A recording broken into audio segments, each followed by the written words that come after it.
bonjour à tous, merci. Il est 12h31. Dans un instant, nous allons recevoir M. Jacques Bangou. Il est l'auteur de cet ouvrage, Pointe-à-Pitre, une ville, un peuple, un parcours. Ouvrage qu'il a présenté la semaine dernière. L'autre semaine, c'était à Wawak. On va en parler tout à l'heure de cet ouvrage et pas que. Nous allons recevoir aussi Javier Doloumou et Liliane Rose. C'est la chronique Fouillapin. Vous savez que cette année, c'est l'année du Fouillapin. Et donc, chaque quinzaine, on reçoit deux personnes qui parlent du Fouillapin. Liliane Rose, Javier Doloumou, membre de l'association Nouvelle Voix.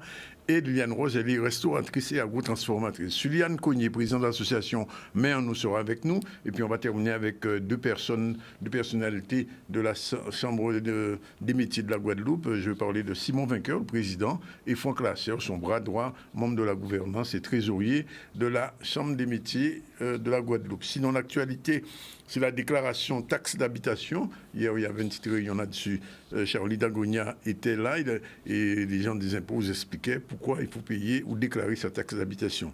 Symposium international sur le changement climatique et les écosystèmes côtiers dans le cadre du projet Life Adapt Island. Solène Fèvre était sur place, on en parlera dans un instant aussi.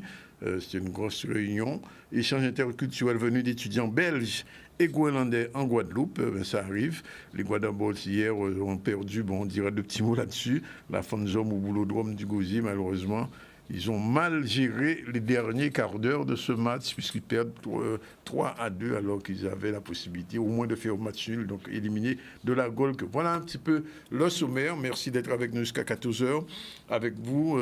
Et avec nous, on va parler un petit peu de Jacques Bangou, l'écrivain qu'on découvre. Alors, j'ai l'impression, en lisant ce livre, que c'est à la fois la biographie de Jacques Bangou et de la ville de Pointe-à-Pitre.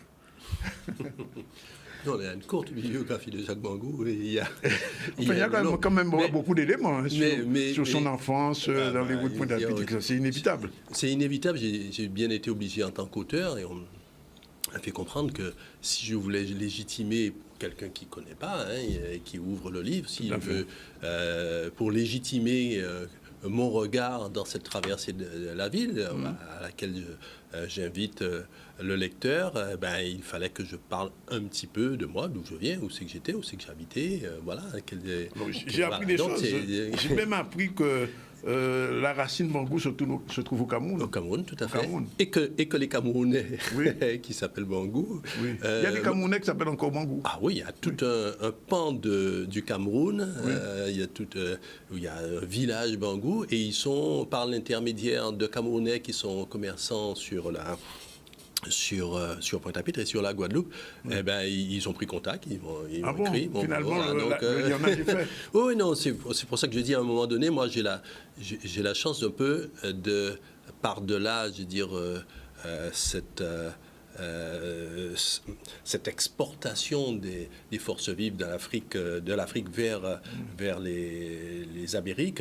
Moi, j'ai la chance de pouvoir imaginer, une part d'imagination, mais il y a une part de réel, imaginer d'où je viens, voilà, et quelles peuvent être mes racines, et avoir des fantasmes sur ce qu'on était avant. Et donc, j'en suis heureux, alors que ça n'a pas été possible pour chacun d'entre nous. Alors, j'ai vu aussi que ce livre, c'est un mode d'emploi de Pointe-à-Pitre, quelque part. Pardon ? C'est un mode d'emploi de Pointe-à-Pitre aussi. Ah oui, j'espère. Oui. J'espère, parce que j'ai envie, en tout cas j'ai eu envie, et j'ai toujours envie en lisant le livre, qu'on ait envie de retourner sur ses pas, de le chemin qu'on fait tous les jours. Qu'on le refasse, on se dira, ah tiens, mais... je passais devant la place de la Victoire depuis 200 fois, 1000 fois, etc. Mais il y avait des choses que je n'avais pas forcément... que je n'avais pas forcément en tête. Voilà, imaginez que là, il y avait une guillotine, là, il y avait un théâtre, là, il y avait pas de sablier, qu'on a refait la darse, que la darse qu'on voit, ce n'est pas une darse, mais 3 darses, etc. Donc, voilà, c'est... oui, je souhaite que ce soit une redécouverte de cette ville, de cette belle ville qu'est Pointe-à-Pitre. Alors, il y a autre chose qu'on apprend aussi en lisant cet ouvrage, c'est que vous êtes pratiquement à l'origine de Cap Excellence.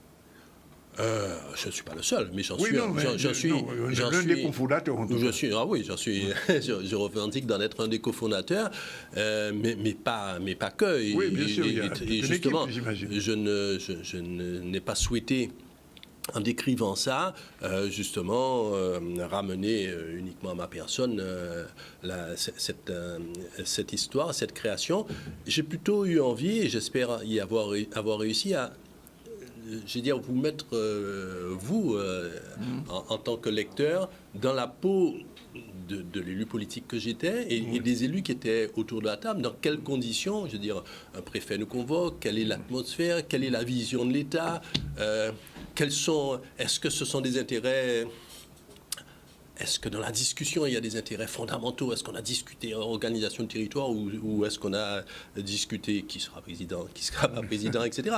Cette réalité-là, je l'ai transcrite telle que je l'ai vécue et voilà. D'autant plus qu'à l'époque, les relations avec les Abîmes n'étaient pas... Peut-être pas avec Éric lui-même, mais... Il n'y avait pas la guerre, mais enfin... Mais voilà, avec les relations avec les Abîmes n'étaient absolument pas... n'étaient pas, je veux dire, sur de bons auspices. Oui. Et tout le monde tablait autour, que ce soit l'administration préfectorale, que ce soit les autres élus politiques, Le Gosier et Bémao, tablaient un petit peu sur cette inimitié qu'il y avait entre... D'ailleurs, je ne devrais pas dire inimitié.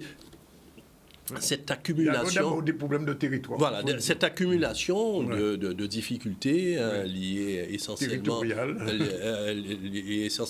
aux limites territoriales qu'il y avait entre les Abîmes et Pointe-à-Pitre. Oui. Et je explique bien qu'elles n'ont pas... ces questions territoriales n'ont pas disparu fondamentalement. Mais ça s'est apaisé quand même. La question territoriale, elle reste prégnante, elle n'a pas bougé d'un iota. Par contre, ce que nous avons accepté, le deal politique qui a été fait, Éric Jalton et moi-même, ça a été de dire c'est pas là l'actualité, il nous faut construire, quitte à revenir sur ce sujet. Mais les limites historiques vraiment de Pointe-à-Pitre ou des Abîmes, c'était quoi? Comme par exemple, on va vers Fouillol, enfin je veux dire, la cité qui est là. C'est Pointe-à-Pitre ou Abîmes finalement? Non, il y a plusieurs choses à rappeler et c'est intéressant sur le plan de l'histoire. Lorsque la ville de Pointe-à-Pitre est créée, la ville des Abîmes ne s'appelle pas les Abîmes, elle s'appelle les Grands Fonds. Les Grands Fonds, oui. Et le centre-bourg des Grands Fonds est au Vieux-Bourg actuel. D'accord. Voilà. Oui. C'est 35 ans après la création de la ville de Pointe-à-Pitre qu'on déplace le bourg des Abîmes, de Vieux-Bourg au centre-ville où il est, c'est 3,5 km plus loin. Et qu'on rebaptise la commune Les Abîmes. Donc ça, c'est un premier élément.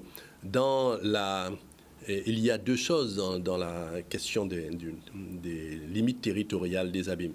Il y a ce que lègue l'histoire du colonialisme avec des créations communales que j'essaye d'expliquer. Elles relèvent également de l'histoire des plantations. La ville de Pointe-à-Pitre qui se crée, elle se crée 150 ans après les autres parce qu'elle n'est pas basée sur des plantations, sur des exploitations coloniales. Ce sont des marchands qui se battent en disant non, moi j'ai un endroit où je peux avoir des débouchés pour la plaine des Abîmes. Ce sont des marins qui disent c'est là où on est le plus à l'abri. Donc ça se gagne sur la mangrove, sur les marais, sur les collines, etc. Et dès qu'on gagne un peu de terre, on arrive sur la terre ferme, on est confronté aux limites à des communes qui existent déjà. Donc il y a cette histoire-là. Donc il y a un héritage de limites communales qui sont ce qu'elles sont et qui amènent depuis les limites effectivement de Vieux-Bourg et de l'entrée de la ville d'un côté. Et puis du côté du carénage, en clair, il y avait une limite qui allait depuis Ricou, l'hôpital Ricou, jusqu'à Vert-Blanchard. Et puis dans les années 60, dans un contexte de conflit, alors ce qu'il faut peut-être également rappeler, c'est qu'il y a eu des votes de la population pour rattacher une partie de ce territoire des Abîmes vers Pointe-à-Pitre, en particulier celles qui avaient bénéficié de la première rénovation urbaine autour de Saunis, autour de Boissard, vous vous souvenez de Ponticaca. C'était la rénovation urbaine, elle a été pour un tiers sur les Abîmes. Et donc il y a eu une élection, un référendum populaire qui a donné une très large majorité pour leur attachement à Pointe-à-Pitre, mais qui a été sanctionné par le tribunal administratif parce que les élus abîmés ont dit oui, voilà, on a fait tomber l'élection parce qu'il y avait trop de bureaux en proportion sur la partie administrative de Pointe-à-Pitre que sur la partie des abîmes. Donc voilà un peu un certain nombre d'épisodes. Et puis il y a quand même un épisode que j'aimerais rappeler sur les limites qui est important, c'est que dans les années 60, pour des raisons politiques, le préfet de l'époque décide de geler la partie qui se trouve une partie du carénage, et en disant, je ne sais pas si c'est à Pointe-à-Pitre et Abîme. Et quelques années après, il dit, bon, ça fait trop d'années que l'impôt n'a pas été versé sur la commune ou pas, et on libère et on verse ça aux Abîmes, et on réduit les limites qui existaient, qui étaient déjà très réduites, à moins de 50 cm au niveau de Forbin. La marina. Oui. Elle est quoi? Elle est abîmienne? Non, la marina. Non, la marina, elle est pointoise jusqu'au Pont Blanc. Ah, d'accord. Voilà. Oui. Et après, entre le Pont Blanc et l'aquarium, elle est gozérienne. Elle est gozérienne, oui. Alors, Pointe-à-Pitre est vraiment enclavé entre... Alors, il y a quelque chose que je n'ai pas trouvé dans le bouquin. Je pose la question, parce que j'ai un petit peu la réponse. Pointe-à-Pitre, c'est Pointe-à-Pitre, ou qu'est-ce que c'est exactement l'origine du nom? Il y a les Hollandais qui donnent ce nom. Voilà, il y a plusieurs... il y a plusieurs... On est dans le livre de M. Bangou, hein, oui, voilà, c'est ça. Donc, est-ce que c'est la Pointe-à-Pitre ou est-ce que c'est la Pointe-à-Pitre, Pitre étant une racine qu'on retrouve dans toute la mangrove et dans toutes les Caraïbes, ou est-ce que c'est la Pointe-à-Pitre parce qu'il y aurait un dénommé Peter qui aurait vécu sur l'île à Cochon? Je crois qu'il n'y a aucune des thèses qui l'emporte à 100%. Qui soit validée à 100%. Qui n'est validée à 100%. Donc, bon, pour moi, je ne me substitue pas aux historiens pour pouvoir dire quel est le vrai dans tout cela. Oui. Je voudrais revenir sur la limite, sur le gosier, parce que c'est important.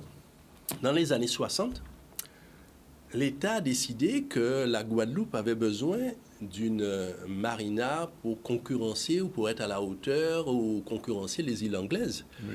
Donc on a ex abrupto rompu le lien direct entre Pointe-à-Pitre et le Gosier, en supprimant le pont blanc qui est au bout de la marina, qu'aucun des jeunes ne connaissent. Oui. La résultante, c'est que ce sont les deux communes, voilà deux communes qui sont proches, comme peuvent l'être deux communes qui partagent un bout de territoire, et où vous ne pouvez vous rendre d'une commune à l'autre qu'en prenant une 4 voies. C'est ça. Et donc, voilà, donc je me pose des questions. En tout cas, je rappelle ce fait pour qu'on s'interroge nous-mêmes, parce qu'avant le Pont Blanc, eh bien, le débouché des Pointois qui allaient à pied à la mer, c'était de prendre le Pont Blanc pour aller sur le bas du fort.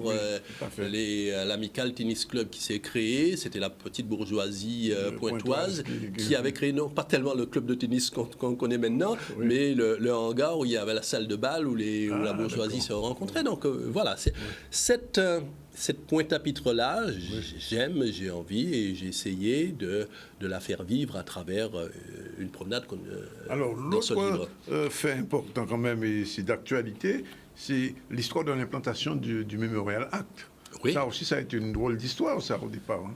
Oui, tout à fait. Et je dis avec force qu'on ne considère pas assez l'effort que ça a constitué, que ça constitue plus toujours... Plus de 23 000 mètres carrés.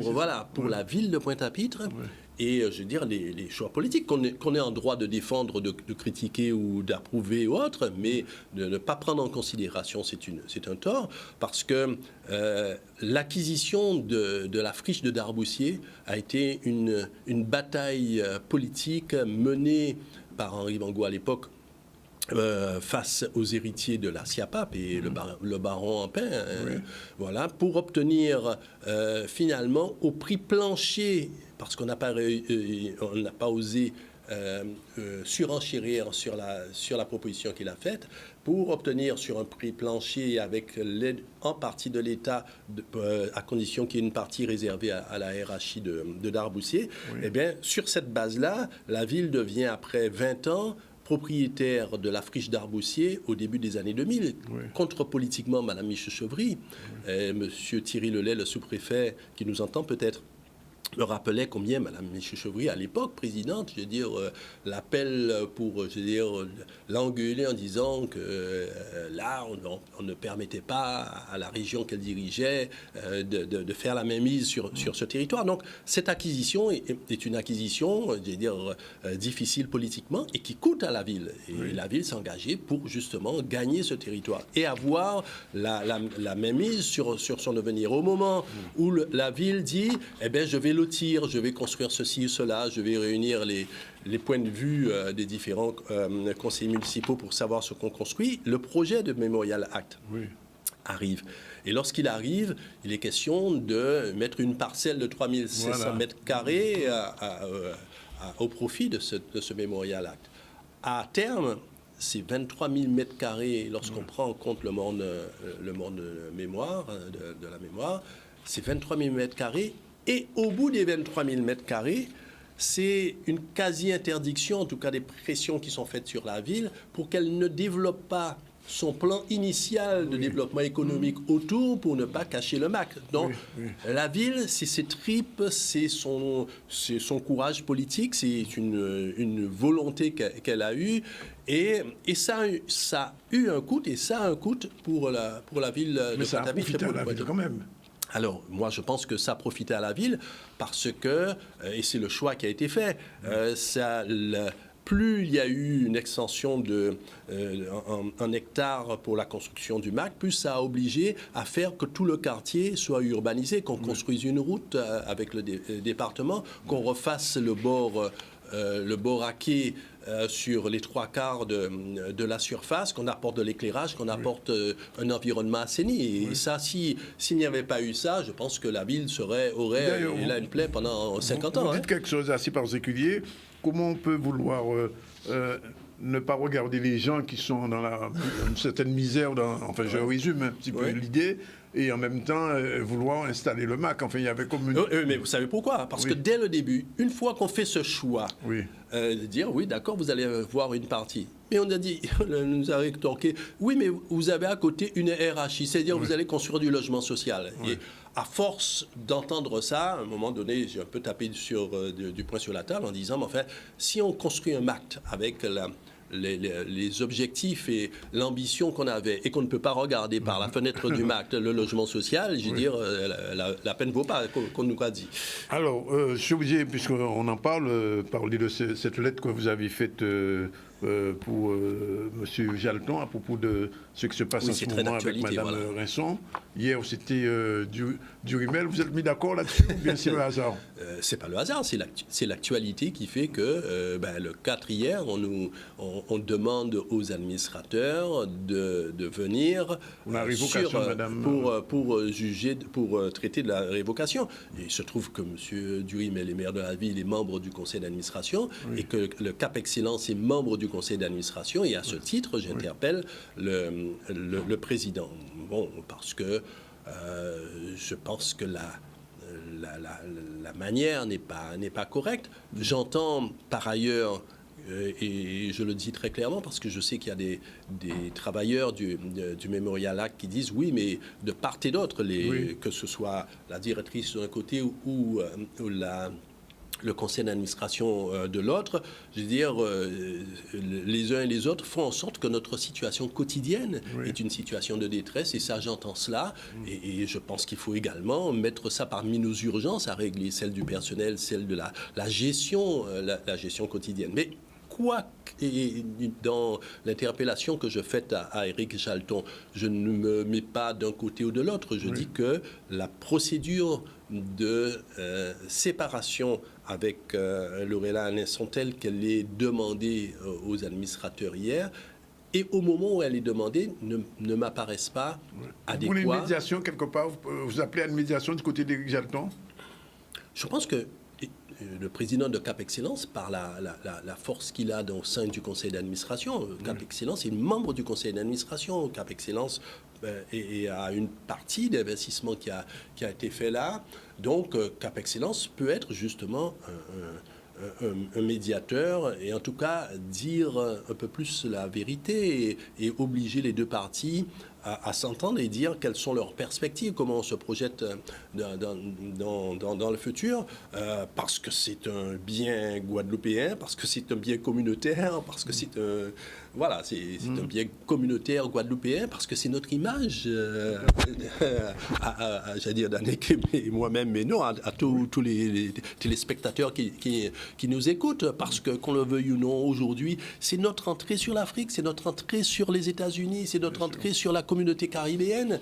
Voilà, et que si on n'est pas plus droit que droit dans cette affaire et si on n'est pas capable de gérer nos questions quotidiennes, c'est notre image qui est écornée. Donc nous devons trouver des solutions, mais pas telles qu'elles ont été proposées. J'ai des doutes que l'on ne continue pas une guerre des tranchées qui ne serait pas acceptable. Alors, il y a une avant-dernière question quand même, que je reviens sur Cap Excellence.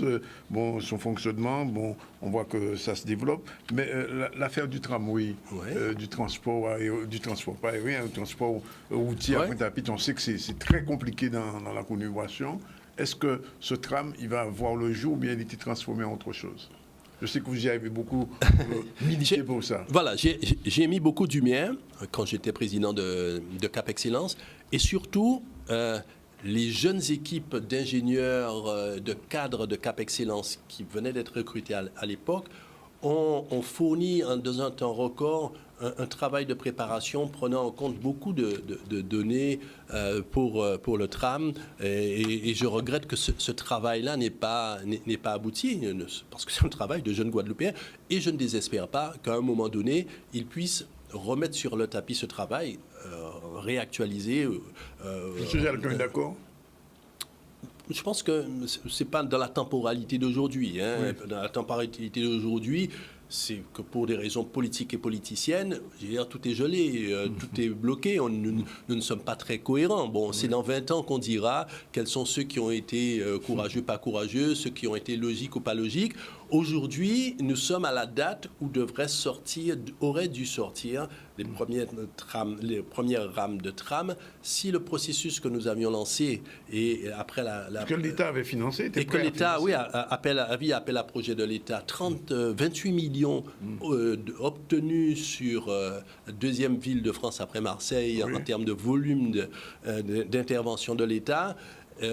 Plus les actions que nous avions eues et les démarches que nous avions eues auprès de la Banque européenne, si cela avait soit abouti en l'état, ou en tout cas si ça avait fait bouger les lignes, parce que on peut reprendre le dossier ensuite dire mais ça marche pas, etc.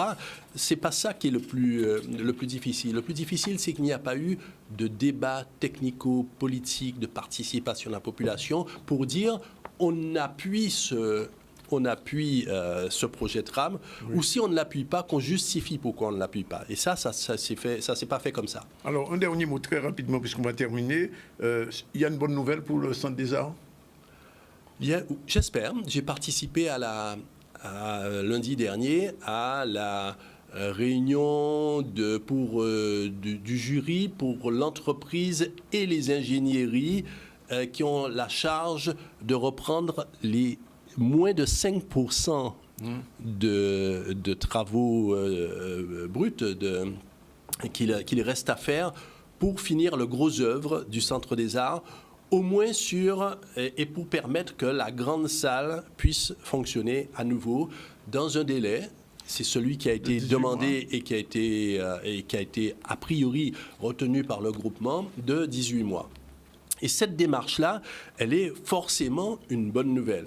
Elle s'appuie quand même sur le fait que Cap dit, mais nous avons déjà apporté plus de 14 millions. Ce qui reste à faire peut être réparti entre les collectivités. Nous demandons deux choses: qu'il n'y ait pas de blocage sur les fonds européens, c'est-à-dire que la région inscrive la suite des travaux dans les fonds européens, et éventuellement que la région apporte un petit peu de cette part. Mais en tout cas, on est inscrit dans cette démarche-là. Et avec un minimum de bonne volonté, on pourrait, d'ici 18 mois, avoir au moins la grande salle. Jacques Bongou, merci. Je rappelle donc, sorti de cet ouvrage depuis déjà 2 ans pratiquement. Non, l'année dernière. L'année dernière. Pointe-à-Pitre, une ville, un peuple, un parcours. Caraïbes Éditions. Signature prévue ces jours-ci? Alors, nous avons eu une présentation avec à l'Arawak la semaine dernière.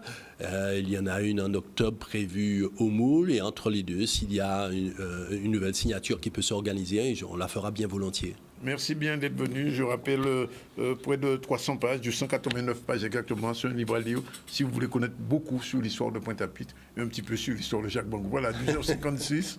On prend la première pause. On se retrouve tout à l'heure avec nos prochains invités. On va parler de Fouillapin, puisque je vous l'ai dit, c'est l'année du Fouillapin. On reçoit tous les 15 jours des, j'ai envie de dire, des Foubapiens, on va dire. Parce que Fouillapin en créole, c'est Foubap, des Foubapiens tout à l'heure. Voilà, on retrouve sur le plateau du GCL, il est à 13h03. On va recevoir dans l'ordre de Mme Liliane Rose. Bonjour. Bonjour. Elle est restauratrice et agro-transformatrice. Et on va parler de Fouillapin. Xavier Deloup est revenu. Bonjour. Bonjour. Et voilà, ça se porte Fouillapin là. C'est une bonne chose. Et puis, dans un instant, on va recevoir aussi Suliane Cougnet. Bonjour. Bonjour. Et avec monsieur, vous parlez de Village Bouillante, puisque Village sera en fait du 7 au 9 juillet. Mais avant, on fait un petit tour dans l'actualité, puisque vous savez qu'il y a une taxe d'habitation maintenant, mais beaucoup de gens oublient quelquefois de faire la déclaration. Et après, résultat des courses, vous avez des taxes. Et donc, Charlie Dagounia était hier à une réunion où on parlait justement de cette taxe d'habitation. Reportage, c'est parti. En 2023, la taxe d'habitation sur les résidences principales ont été supprimées. Donc pour l'ensemble des ménages. Donc il faut savoir que ces taxes d'habitation restent applicables sur les résidences secondaires et sur les locaux vacants. Donc l'administration a besoin de savoir, de connaître les locaux qui seront exonérés. Donc pour chaque local, on attend que le propriétaire nous dise dans cette déclaration d'occupation à quel titre il occupe ou il n'occupe pas le bien. Il nous indique, et c'est très important, que c'est sa résidence principale, il sera exonéré de taxes d'habitation. Si c'est sa résidence secondaire, il sera taxé au titre d'une résidence secondaire. Si le propriétaire loue son bien, cas fréquent, il nous indique que ce bien est loué, il nous indique le nom de son locataire, et lui et le locataire seront exonérés de taxes d'habitation. Donc c'est vraiment très important. C'est la seule fois que cette obligation déclarative s'appliquera. Ensuite, on sera dans des mises à jour. Le bien que je louais, je l'occupe, etc. ou inversement. Donc voilà pourquoi on a mis en place cette nouvelle obligation de déclaration d'occupation. Alors, on a accordé un délai d'1 mois supplémentaire. Ce mois supplémentaire a été accordé parce qu'il s'est avéré que beaucoup de personnes, lorsqu'ils faisaient la déclaration d'occupation, constataient qu'il y avait un désaccord, un besoin d'explication sur la nature, sur le descriptif, sur la consistance du bien. Pas d'accord sur la surface, une cave qui était rattachée alors qu'ils n'ont pas de cave, etc. Donc là, le message que je souhaite passer, c'est il faut effectivement nous indiquer les points sur lesquels vous n'êtes pas d'accord. Vous faites un message, vous nous l'indiquez, et parallèlement, vous faites quand même votre déclaration d'occupation. Il y a 2 calendriers différents. Il y a le mois de juillet pour dire « j'occupe ce bien, je le loue, c'est ma résidence principale », mais il y a un deuxième temps qui est de dire « j'ai besoin d'une explication, j'ai besoin j'ai un désaccord, j'ai besoin qu'on m'explique tout ça ». Les collègues des services d'impôt des particuliers vont venir également dans les France-Services accompagner les usagers. On va mettre tout en place pendant ce mois de juillet et je salue l'engagement des équipes parce que tout le monde reste très mobilisé pour aider les gens dans cette nouvelle obligation pour que finalement tout le monde puisse bénéficier de l'exonération de la taxe d'habitation. Parce que c'est ça l'enjeu derrière à ce stade. Donc la nécessité de faire la déclaration de la taxe d'habitation. On va revenir tout à l'heure sur l'autre sujet, l'imposium, mais là on va parler du Fouillapin, puisque je vous l'ai dit, c'est l'année du Fouillapin, et tous les 15 jours nous recevons 2 Foubapiens. Oui, c'est pour ça qu'on va crier les autres. Et aujourd'hui, c'est M. Deloup qu'on a déjà reçu, et Mme Rose. Alors, il y a une fête du Fouillapin. Chimètre Tracé, Fouillapin, c'est bien ça. Oui, alors, expliquez-nous ça, Thibault. Alors, tout d'abord, merci à Canal 10 de nous donner cette fenêtre dans le cadre de l'instant Fruit Tapin. Oui, cette année, la fête du Fruit Tapin, 7e édition, s'inscrit dans le cadre de 2023, l'année du Fruit Tapin. Oui. Donc, il y a plusieurs temps forts depuis le début de l'année jusqu'à la fin de l'année et la fête du Fruit Tapin sera un temps fort très important. Donc, cette année, la manifestation sera parrainée par Harry Osier-Lafontaine de l'INRAE. Oui, quand même. Oui. Et donc, ça sera à nouveau l'occasion de mettre en valeur ce produit, ce trésor. Fruit Tapin sont mamans enfants. Donc, avec un programme varié, alléchant, le dimanche 23 juillet à la salle des fêtes du Lamentin, durant toute la journée. C'est le 23 juillet? Dimanche 23 juillet. Dimanche 23 juillet. Et pour ça, on va parler un petit peu avec Madame Rose. Elle est agro-transformatrice. Alors, qu'est-ce que vous transformez avec le Fruit Tapin? Ben, en tant que restauratrice, je fais pas mal de transformations. Déjà, je fais des boissons. Je fais du jus. Des boissons? Oui, je fais du jus de fruits à pain. On peut goûter ça, là. Eh ben, faut venir goûter ça, mon cher. je fais des entrées, des plats chauds, des desserts et des petits 4 heures aussi, on va dire. C'est-à-dire que le fruit à pain en lui-même, c'est un produit qui est complet. On peut faire un repas complet, un menu complet avec. Ah bon, de A à Z? De A à Z. Depuis l'entrée jusqu'à la sortie. Depuis l'apéritif. Depuis l'apéro, d'accord. Depuis l'apéro jusqu'au dessert. D'accord. Et ben non, parce que traditionnellement, on connaissait le fruit à pain soupe à Congo, on fait des choses comme ça. Ah non. Ou bébélé, mais maintenant, ça a changé. Bébélé, je suis une spécialiste, on va en parler tout à l'heure. Oui. Mais vous savez, moi, je suis restée dans le traditionnel, dans la base. Oui. Parce que il faut que Timoun nous connaisse base à produit en nous. Tout à fait. Puisque si vous ne connaissez pas qui j'en peux manger à l'état brut, qui j'en peux manger singulièrement, pour vous connaître goût là et pour vous déterminer qui j'en peut transformer. Après, eh ben, vous pouvez connaître, vous pouvez savoir qui j'en peut faire. Cependant, ni des gens qui jamais ne fouillent à peine là très très haut. Ils ont sublimé fouillent à peine là. Et ils ont transformé en tout genre, ils ont fait des desserts, des entrées, même au niveau des boissons, hein, ni des cocktails. J'ai dit, moi, ni chaud d'eau, fruit à pain, pour goûter ça là. Ah oui, non, j'ai goûté. J'ai goûté chaud d'eau là, c'est Julien pour goûter. Si vous pouvez goûter ça. Chaud d'eau là, j'ai goûté, oui, bon. On a invité vous, et puis on a invité toute la Guadeloupe à venir découvrir, puisque là, nous avons un laps de temps, nous pouvons temps expliquer tout ça, nous sommes capables de faire en fruit à pain.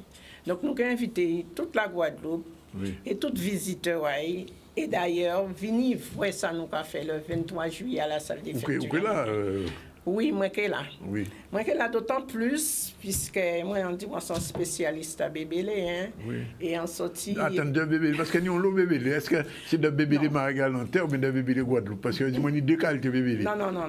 Moi, là, on va parler de bébélé ensemble, Marie-Galantaise, et on va parler de bébélé traditionnel, authentique, Marie-Galantais. D'accord. Donc, on a invité ces gens-là à venir voir, venir écouter, parce que nous avons échangé beaucoup avec eux, nous avons fait des dégustations aussi, pour permettre à faire la différence. La différence, si bébé, mais la différence, si tous ces produits-là qui ont en dégustation. D'accord. Je reviens vers monsieur. Alors, pour la fin, alors, Chimé tracé, fruit à pain, et ça commence à 8h30. Nous avons paquet, même, village des exposants et compagnie, enfin, oui. Oui, c'est-à-dire que les matins, traditionnellement, nous avons accueilli les visiteurs, donc nous pouvons voir les différents exposants. Nous avons un petit moins plus de 30 exposants dans là, ça. Donc, devant salle des fêtes là, et en 30 exposants qui allent en fruit à pain. Un qui fruit à pain, toute sauce, et un qui fruit à pain, c'est fait à fruit à pain. D'accord. Et donc, les matins, c'est que village des exposants, on peut passer des stands, goûter, poser des questions, voir. Qu'il y a deux trois petits ateliers aussi pour nous poser des questions. Ouais. Qui est toujours l'association des diabétiques, toujours avec nous pour dire deux trois petites vérités. Parce qu'il y a plein bon pour diabétiques, il faut dire ça. Bon pour eux, faut dire ça. Et bon pour les gens qui peuvent aimer gluten aussi. Exactement, sans produit sans gluten. Et donc, et après, les gens ont fait l'entour à ces stands-là. Donc, évidemment, il y a que restaurer aussi sur place, ça c'est important. En ce temps-là, pour restauration. Les gens qui vont manger un bel petit bébé, ils font d'autres produits qu'il café, ou que payer 6 ans dans là pour manger tranquillement. En quel vinaigre tu peux voir, on va dire ça. Moi, charrier, tu peux aller. Et puis nous avons une précision apportée aussi parce que depuis pas mal de temps, nous avons des gens qui allergiques au gluten. Oui. Et nous avons des gens aussi qui vegan, végétarien, Vegan, ils pas manger viande. dimanche passé. Alors nous créons un dérivé au niveau à bébé là pour permettre aussi de faire plaisir pour tout le monde. Donc en place à triple là, nous mettons poids. D'accord. Et en place à gluten là, à farine de blé là pour ces petits blé là, nous avons fait avec farine de fruits à pain et farine de manioc. Alors ça sont bébé spécial ça là. Non, ça sont spéciales puisque... Sont déclinaisons du bébé. Exactement. Bon, mais nous avons l'occasion de goûter ça. Alors, quand Kenny aussi, on ripage en famille et on bique à parole. Oui, alors effectivement, Kenny en bique à parole pour Boucanter assez rapidement pour Boucanter, voir qui j'en monte voir fruits à pain avant, les représentations, on l'a ça sorti, qui j'en bitin l'a évolué, parce qu'il a évolué, faut dire, et qui chimé nous peut bailler, qui ballon nous peut bailler pour continuer orienter filière là. Alors moi envie des autres que quand il y a là, ces cochons là, ils pourront faire. C'est ça, vous fouillez après, c'était un qui pour cochon.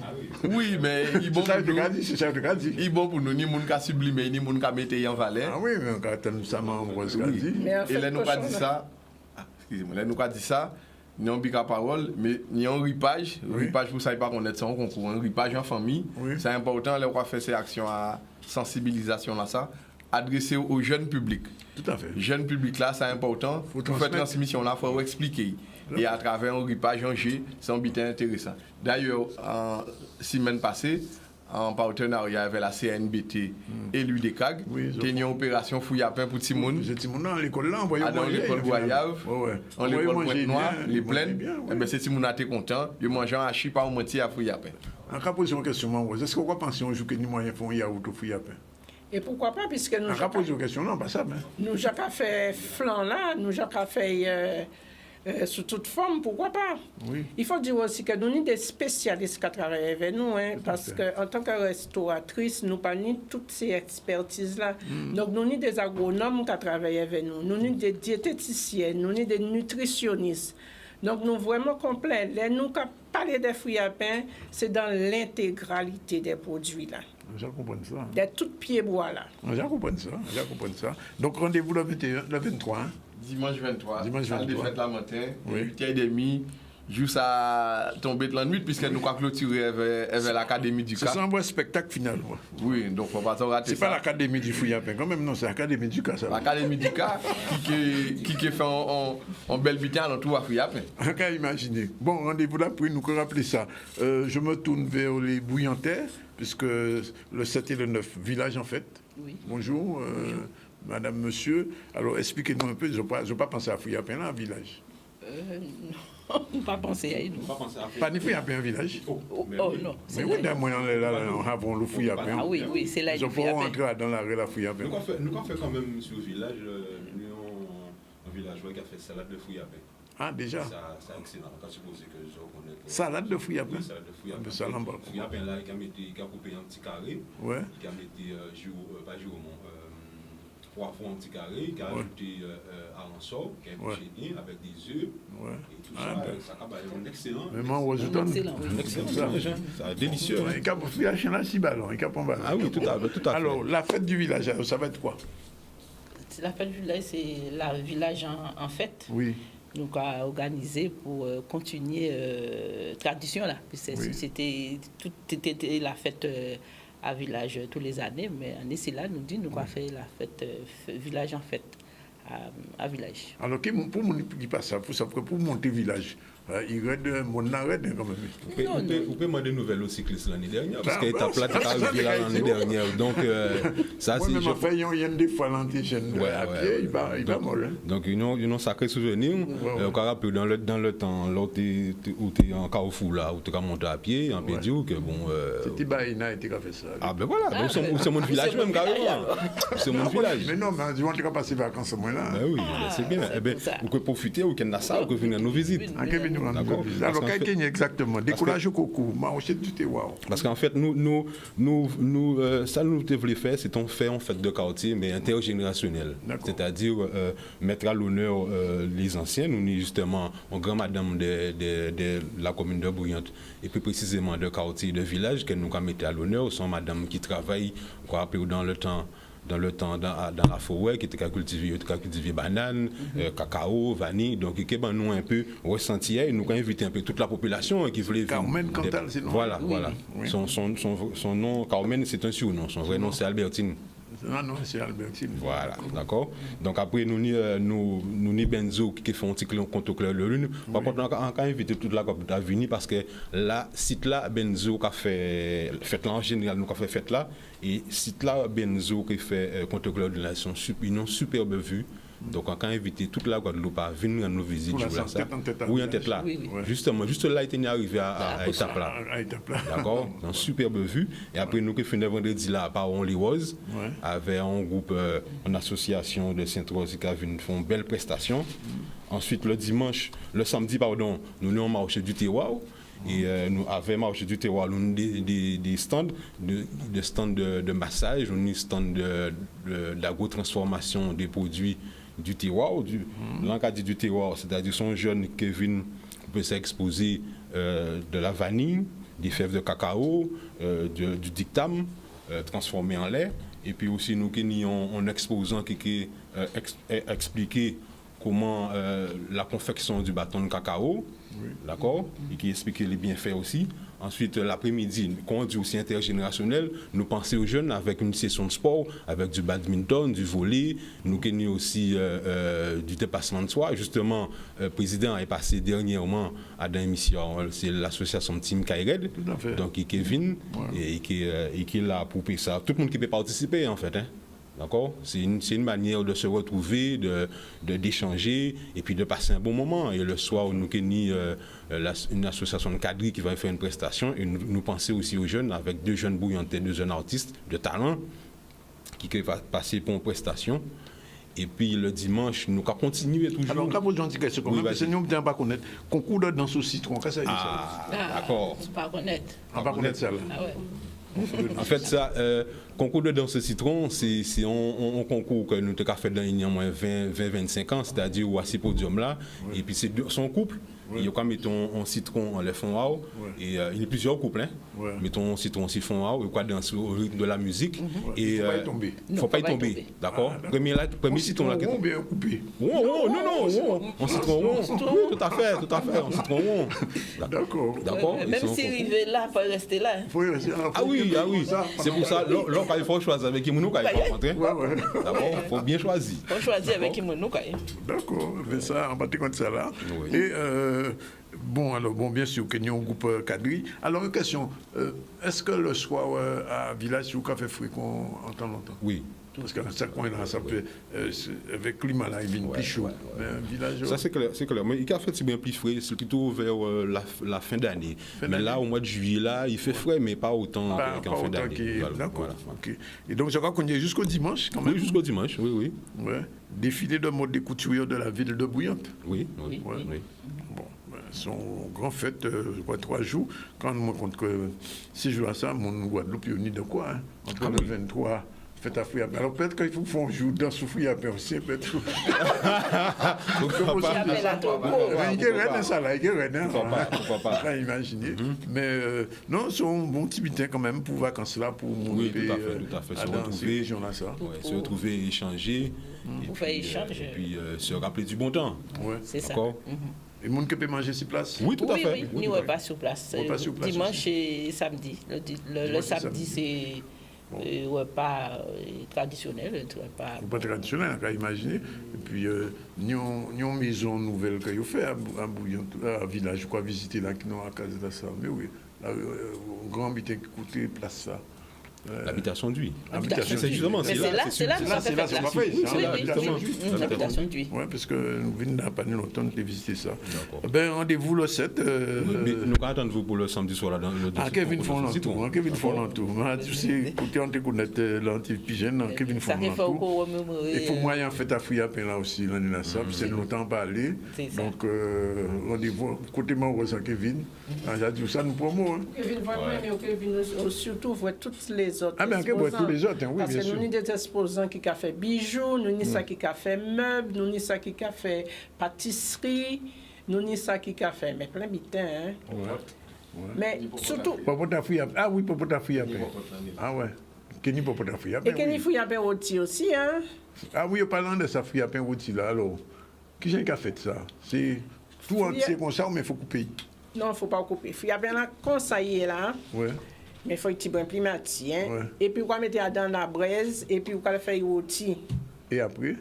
Eh bien, après, on va laisser refroidir, on va nettoyer les petits brins, puis on va couper, et puis on va manger avec n'importe qui bitin, riz, un coup bouillon poisson, ou encore, on va tirer et puis dans le comme ça, et on va farcir. Et on va faire rôti tout doucement. Ouais.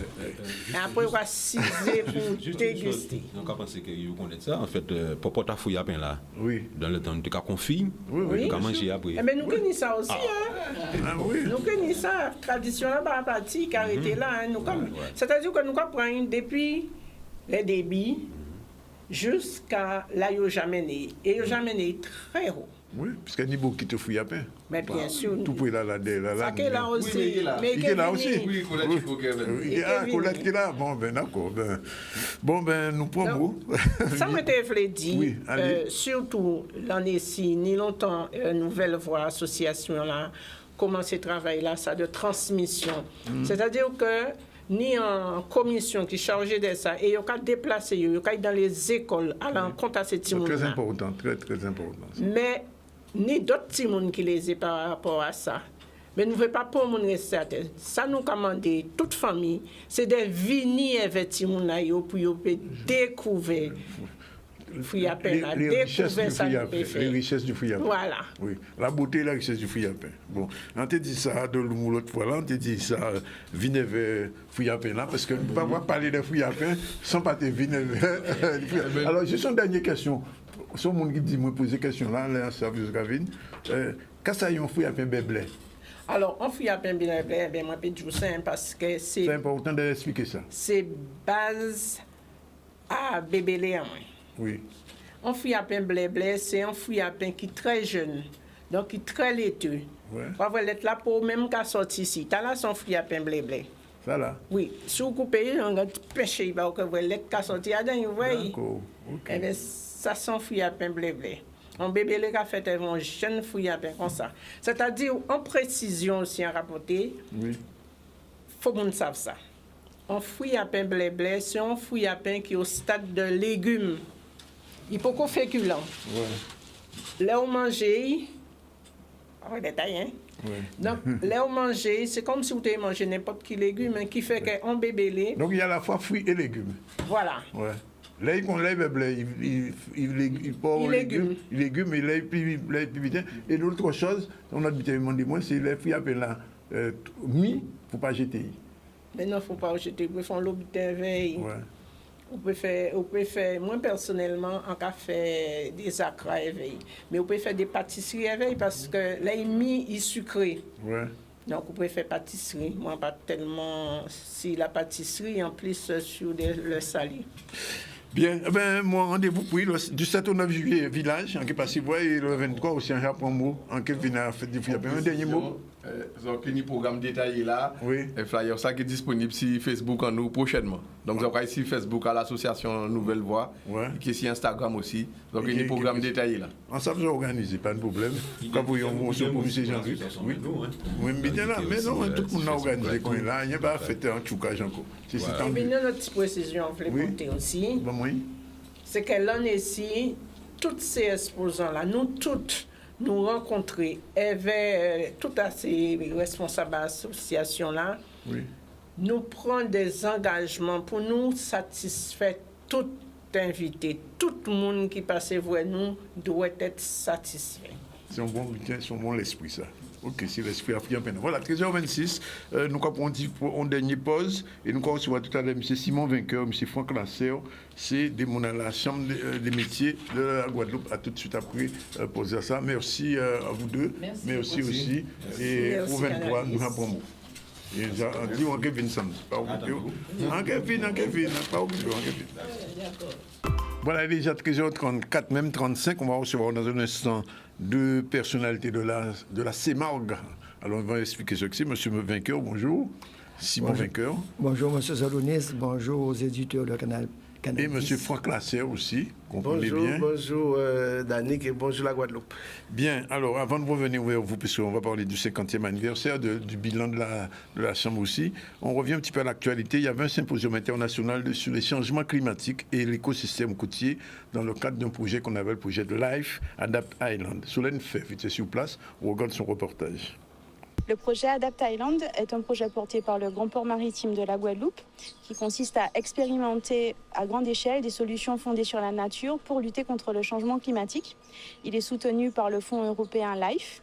Et aujourd'hui, on organise donc un symposium international qui a pour objectif de partager avec les scientifiques du territoire et de la Caraïbe et aussi à l'international les avancées scientifiques et techniques autour du projet. My role and function within that is to look at the processes, the protocols, the procedures that the local team is engaging on to examine how successful it could be and whatever changes that can be made to that process to have higher success rate. Concrètement, le projet s'attaque à 3 écosystèmes côtiers littoraux emblématiques, les récifs coralliens, les herbiers marins et les forêts littorales, en particulier les mangroves. Et sur ces 3 écosystèmes, on met déjà en place dans le cadre du projet des actions de restauration. Il y a encore beaucoup à faire, mais en tout cas, on a déjà bien avancé et on a aussi un retour d'expérience déjà intéressant sur lequel on peut échanger aujourd'hui. I am very impressed with from an island, from a nation's perspective, that they have put so much effort and funds and capacity towards such a project. This is, I think, something that, as a whole, the Caribbean should be involved in. Alors, comme tous les projets européens, effectivement, il y a un cœur opérationnel sur le terrain, mais le volet dissémination et communication, sensibilisation est aussi très important. Aujourd'hui, on se concentre vraiment sur le volet scientifique, mais on se félicite d'avoir un public très varié, des étudiants, des experts, mais aussi des gestionnaires d'espaces naturels, des collectivités, ce qui permet finalement peut-être de réveiller les consciences. More than 80% of the global population relies on our oceans. And most people don't consider that our oceans and the health of our oceans are also intricately linked to our weather conditions, the food that we're able to get, and also enjoy as just Joe Public to be able to go in and see the reef, see the fish. Most people don't go to see the corals, but the corals are what attracts the fish and the fish are what attracts the people.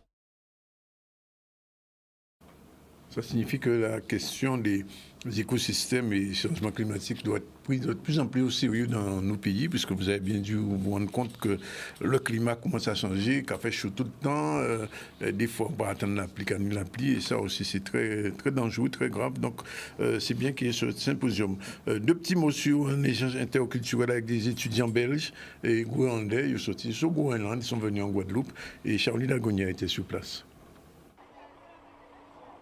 C'était super important pour nous de permettre aux jeunes Guadeloupéens de rencontrer des jeunes du Groenland, de la Belgique, pour qu'ils puissent s'apercevoir que malgré que le fait qu'on ne vive pas nécessairement à côté, en tout cas on appartient à la même zone, c'est-à-dire la zone Europe, et de comprendre également la diversité culturelle de l'Europe. Je suis Guadeloupéen de base et j'accompagne mes camarades qui viennent de la Belgique et du Groenland, et c'est un plaisir de leur faire découvrir tout ça.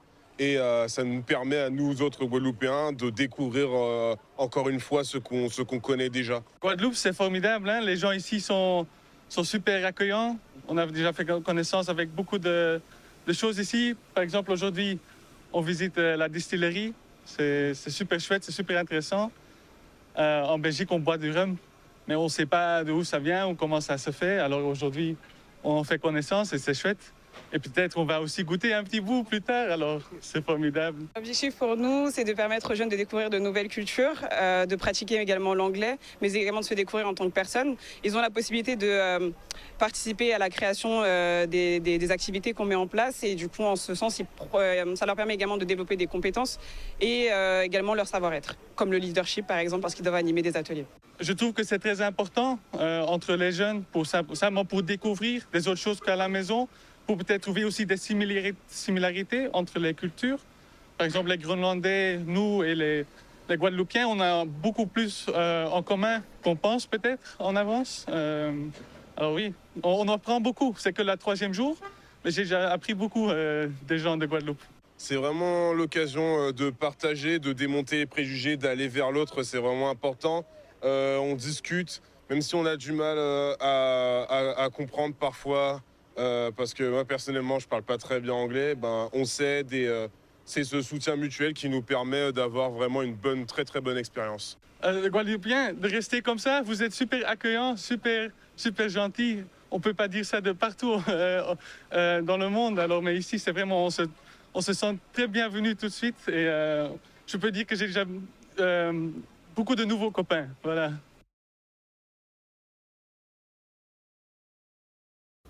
Voilà, des gens étrangers qui découvrent notre pays, qui apprécient. Alors, il faut Guadeloupéens, mais aussi mes pays là aussi, parce que Mouna, l'autre, Syria. Alors, messieurs, merci d'être venus. Alors, nous avons 15 minutes pour parler de la CCI, de la CIMARG. Alors, CIMARG, alors pourquoi CIMARG? Ça, c'était Chambre des ateliers artisanales et aussi quoi? C'est Région Guadeloupe. Région Guadeloupe. D'accord. Alors, c'est un des métiers de l'artisanat de la région Guadeloupe. La région Guadeloupe. Alors, 50e anniversaire, un demi-siècle déjà. Et Monsieur Vainqueur, merci d'être avec nous parce que je disais que vous êtes arrivé l'année dernière, enfin il y a 2 ans maintenant, ça fait 2 ans maintenant 20 mois. 20 mois, c'était la chambre qui est en bouleverse. Hein. Oui, forcément, puisque on connaît les soubresauts qu'a connu la chambre. Oui. Mais Franck et moi, à partir du moment que nous étions d'accord sur un certain nombre de paramètres, et nous avons su mettre les 2 têtes dans le même chapeau pour faire avancer l'économie, notamment singulièrement la chambre de métier, et bien, qu'à penser que la Providence nous a fait bien. Puisque là, tenez bilan là, l'autre jour, le 29, c'est ça? Alors, financièrement, qui sont sa carrière, est-ce que le budget là a commencé à équilibrer? Quand il s'agit de budget de sous en cette là, parce que M. Voglasser, c'est le grand trésorier. Oui, mais nos gouvernance par là, j'ai fait nous dire quand même, parce que c'est important. Il n'y a pas que de trésorier, puisque nous avons géré la chambre à 2, et moi, a dit ça, là, à côté en moins. Je l'ai dit, ouais, à bousculer, on dit non, il faut à côté en moins, parce que nous avons défendu l'intérêt de l'institution. Ah, oui, c'est ça, quand on dit ça, ah non, si Franck parle en bas. C'est pareil. Si vous t'invitez d'ici 6 mois par là-bas. Donc voilà, nous avons fonctionné. Alors, Franck, alors, la parole, alors. Bonjour. Sinon, la chambre de métier qu'a porté après 20 mois, nous avons notre monde. Quand il m'a donné notre monde, parce que nous faisons l'eau effort, parce que ça peut détailler tout effort que nous faisons. Mais quand on dit nous, c'est bien sûr nous la gouvernance. Mais c'est toutes ces petites mains-là qui travaillent là, c'est les agents de la chambre de métier, et puis toutes les relations que nous renouons avec les institutions, même la préfecture, qui était Jean-Jean Post, qui mettait la chambre de métier à côté. Et aujourd'hui, le président de l'Assemblée générale à nous, il a félicité le travail là, parce que nous quasiment sortis à un profond gouffre, et nous pouvons aller l'équilibre, avec notamment 400 000 euros. Toujours. Ah oui, mais nous partions à moins de 2 millions. Donc, à moins de 20 mois. Donc, c'est un travail colossal. Ouais. Mais bon, allez, d'ici la mi de l'année prochaine, le prochain exercice, nous allons penser rentrer dans les clous. Donc, c'est un travail que nous axés, nous avons une direction où on n'a pas fonctionné par hasard. Et donc, nous allons suivre la ligne que nous impliquer personnel là, et nous ni des soutiens, parce que ça aussi, il faut admettre que la confiance retrouvée, les institutions jouent leur rôle. Donc ça, c'est important. Aujourd'hui, la Chambre de métier se porte beaucoup mieux. Alors, 50e, alors comment ça va s'organiser au 50e anniversaire? Alors, juste, je reviens sur ce que disait mon homologue Franck Glasser. Hein. Nous sommes presque à l'équilibre, hein, mais il faut dire qu'entre-temps, tous les efforts que nous faisons, trouver un petit peu anéantis, puisque monter point là. Le point d'indice qui compte tenu de l'inflation, qui n'était pas augmenté depuis très longtemps, il a augmenté de 275 000 euros, ce qui fait que... Pour l'indice des salariés, donc c'est sur les salaires, c'était pour préciser ça. Voilà. Donc c'est pour ça que nous pas tout à fait, nous presque à l'équilibre, mais il faut souligner que nous faisons l'eau, il faut. Et malgré ça, nous avons moins de 500 000 euros de déficit. Ça veut dire que nous passons de 1 million, de moins 1 million à moins 500 000. Moins 2 millions, pardon, 2 millions. À moins 500 000, je pensais que l'effort est considérable. Alors, concernant les 50 ans, c'est vrai que, vous savez, les années 50 ans d'existence dans la chambre de métier, avec bien évidemment des hauts et des bas, mais nous décidons de fêter 50 ans, nous, et d'ailleurs, nous commençons à fêter les 50 ans depuis la Foire de Paris, au mois d'avril, donc avec le DCAO, qui est parrain à la manifestation-là, et qui est parrain encore ici en Guadeloupe, certainement, le 4 et le 5 novembre. Pourquoi nous avons fêté les 50 ans? Parce que c'est une page qui se retrouve dans l'histoire. Vous savez, 50 ans d'existence, 50 ans au service de l'artisanat, et au service de l'économie, ce n'est pas rien. Donc nous devons marquer ça, mais nous devons marquer ça avec une manifestation, jumelée en manifestation qui était disparue d'Abastère, qui était le boulevard des artisans. Donc nous... Parce que quelques années, ça a fait Abastère, là, si boulevard là. A changé. Ça a fait boulevard, c'est une manifestation extraordinaire. Mais aujourd'hui, nous avons repris avec collaboration à la ville de Bastère, avec bien sûr le soutien fort de la région. Et tant fort là, ça même de manifestation là, c'est qu'il dévoilait, nous avons dévoilé le logo du pays, de l'artisan pays Guadeloupe. Donc, nous avons un label artisan pays Guadeloupe. Donc, ça veut dire que tous les meilleurs, déjà, qui ont une première liste de récipiendaires de monde qui recevoir et titre là, ça. Et après, ça peut rester à Guadeloupe. Tout le monde qui a produit. On label. On label. Tout le monde qui a produit. Bien sûr, avant qu'il y ait des charges, mais tout le monde qui a produit bon produit, quand nous avons bon, on l'a déjà. Et le monde qui, dans l'action artisanale depuis longtemps, eh bien, nous remercions à travers la Belle Lassa. Et la Belle Lassa doit être prendre dimension pour mettre la Guadeloupe, pour que nous savent que nous avons produit, nous avons transformé bon produit, qualité, et c'est qui pour nous vraiment un temps très très fort. Et pourquoi, lors de la Foire de Paris, dernière Foire de Paris, là, au mois d'avril, nous avons des artisans qui méritent, qui sont sortis du lot. Et produits à amené à l'exportation. Donc la Belle Lassa, quand elle c'est que bon, nos références, au cas de peut-être dans nos pays demain matin, vous pouvez marquer artisan pays Guadeloupe. La Belle Lassa. C'est quoi couleur Made in Guadeloupe. Made in Guadeloupe. Yes. Est-ce qu'il y a une couleur de la Guadeloupe? Alors, on dévoiler. Nous ne pouvons pas dévoiler, mais nous disons que nous mettons une stratégie en place. Et ce qui correspond à un charte que nous dévoilons, nous mettons en place des piles, nous menons les ensemble, nous gagnons les élections. Nous avons continué cette même voie là. Et Franck a sur les idées. Mais de toute façon, les couleurs à la Guadeloupe, sont très prononcées. Et donc, il faut que chaque Guadeloupéen puisse reconnaître lui. Dans ça, nous, tout Guadeloupéen a fait. Et l'artisanat, c'est à tout Guadeloupéen. Le 4 et le 5 novembre à Bastère. Voilà. Bon, alors, nous avons envoyé Simone Bastère qui fait l'apprentissage tout. Oui. Alors, qu'est-ce que ça y est exactement? L'apprentissage tout, c'est-à-dire que, vous savez, nous avons une institution, mais vous savez, François Bouka réfléchit vite, et moi encore plus vite encore, nous avons réfléchi ensemble. Et quand moi, président, vous savez, vacances qui arrivent, mais nous portons mon œuvre parce que nous pas loin d'avoir un effectif quand même qui permet nous d'être à l'équilibre, mais il faut nous faire des efforts encore considérables. Et c'est de là qu'il vient quasiment, mais il faut nous aller sur les territoires, il faut nous rencontrer les maîtres d'apprentissage, et de là, nous réfléchir avec série de communication, Mme Muriel Moreno, nous décider de faire l'apprentissage tout. Et en quel essayer de dire exactement ce que c'est que l'apprentissage tout. Alors, dans l'esprit, c'est aller rencontrer les artisans, maîtres artisans, et généralement, tout artisan, et de dire qu'il faut un apprenti. Donc, nous allons démontrer et nous allons expliquer qui est l'intérêt de pour. Oui, mais il y a des aides qu'on est là pour ça. Non seulement il y a des aides pour ça, mais avant il y a des aides mais qui étaient arrivé difficilement si comptant en artisan. Je dois nous tracer, nous créons un guichet unique. Nous avons fait tout bitin là. L'argent est tombé tous les mois et il y a formé jeunes là, mais là, il faut mais il n'y a pas pour moi, il n'y a pas pour eux, il y a fait mais pour Guadeloupe. Pour nous payer toujours ni d'autres artisans, pour la relève assurée, et pour jeunesse à nous aussi sortir en la là. Donc, ni plusieurs objectifs à dans tout là, nous avons fait là. Et ensuite, volonté nous-mêmes, c'est aussi d'expliquer aux artisans que nous pouvons accompagner eux dans d'autres domaines. Notamment, nous signons une convention avec la sécurité sociale et nous avons déplacé aujourd'hui avec des services du recouvrement de la sécurité sociale. Les gens qui besoin ni attestation, ça arrive. Nous avons parti à attestation parce qu'ils mettent en place un moratoire tout de suite. Et vu qu'on est caution à la Chambre des métiers, on a un moratoire qui est plus long. Si le dossier n'est pas organisé, parce qu'on ne peut pas prétendre un moratoire si le dossier n'est pas organisé, eh bien, nous avons organisé le dossier avant et ensuite nous avons présenté le dossier pour ça peut proposer des solutions de remise en route. Parce que si vous parlez de cette attestation-là, on ne peut pas faire rien dans il faut que là, je suis obligé de poser une question là, parce que nous passons dès l'année de Covid et nous avons développé absolument pendant ces périodes-là, ça, c'est le numérique.